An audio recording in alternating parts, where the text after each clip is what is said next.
if you want to make money for free without paying Zuckerberg for ads, Yeah. then Instagram is the best sales tool. But today, I see so many platforms out there. They're all evolving, and yes, they're all kind of morphing to be the same thing.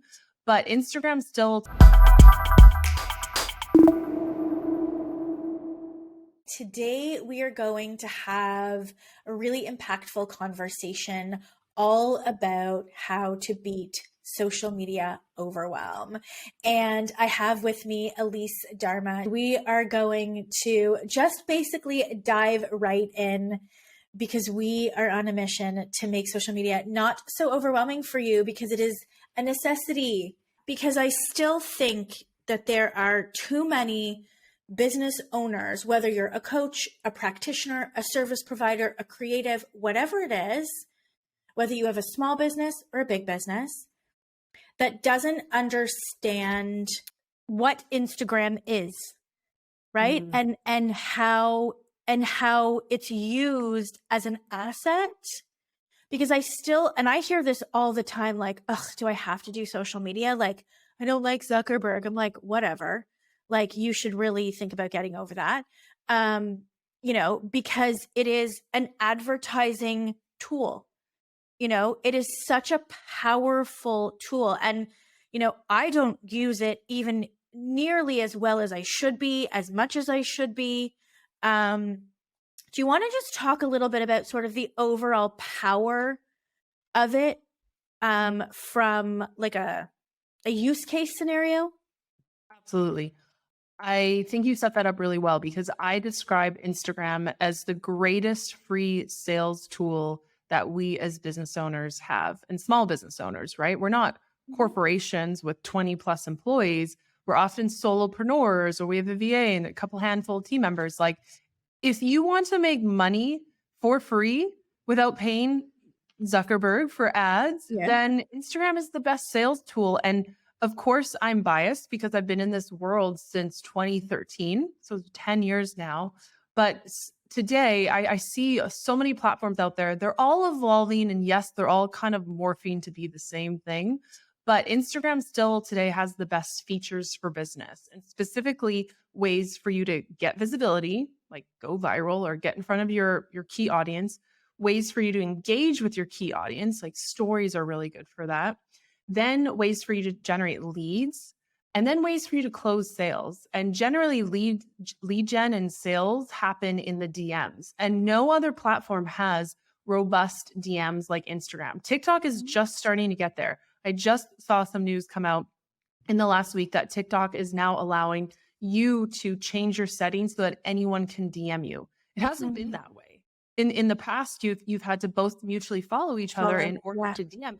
And then if you DM someone on TikTok, you can't send a clickable link. You can't send a voice note. You can't send a video. Like, there are so many sales tools. Like, corporations literally hire teams of people to close sales manually, like calling people, following up on with email. And you can use similar tools for free on Instagram, whether it's you or a team member following up with people. I mean, and you can even go deeper with automations. And I know this is kind of the year of automations with ChatGPT's debut last year, but I'm hiring. So I just did a really simple reel today using my own audio, and that's another tactic we can talk about. But I'm hiring. I created a really simple reel. I did it from bed because I wasn't feeling great. And then I set up a simple automation using a tool called ManyChat, which allowed anyone to comment one word on my post. So I just made up the word jobs. And then in reply, ManyChat is going to send someone that link to my job page. So last I checked, like, okay, this is all automated, so no one's had to do this manually. Last I checked, there's 321 comments on that reel. And some of them are people asking for the link, and then some of them are my replies. So just another way that I'm able to save time and use a tool and use Instagram to generate free traffic. In this case, it's free traffic, and I might get my next hire from using that tactic. Yeah. So there's so many tools, there's so many little nuggets and ways you can use Instagram, because it's just still worth it. I honestly don't think I would still be in this industry or be an Instagram educator if it wasn't working for me and my students. And so what's the argument where the algorithm sucks and there's low reach and no one's seeing my content? Like, where how do we overcome that? A lot of it can be true, right? Competition is higher and higher. More and more people are on social media. So it's not always going to be the way it was in 20 was it The good 16 when old I grew. days when Yeah, right? And back then we were using tactics like follow unfollow. We'd follow a yeah. bunch of accounts and then unfollow them, and we did some things that, were growth hacking tools as we called Yeah, them.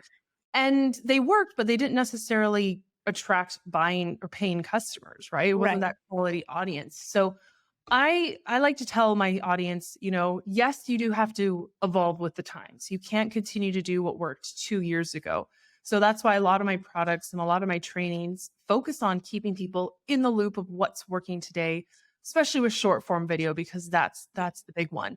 And honestly, if your reach goes down, it's kind of a sign for you to try something new. And I see this with my account all the time. Just because I have over 100,000 followers doesn't mean every reel I make hits it. I have Yeah, one reel that has almost a million plays. And then I did a day in a life vlog yesterday just for an experiment. It's got 6,000 views. right. Right? So and then the one I posted today has 15,000 views. So the way I tell my clients and students is to approach it as data. It doesn't say anything about you as a person. You are valuable and worthy separate from your social media stats.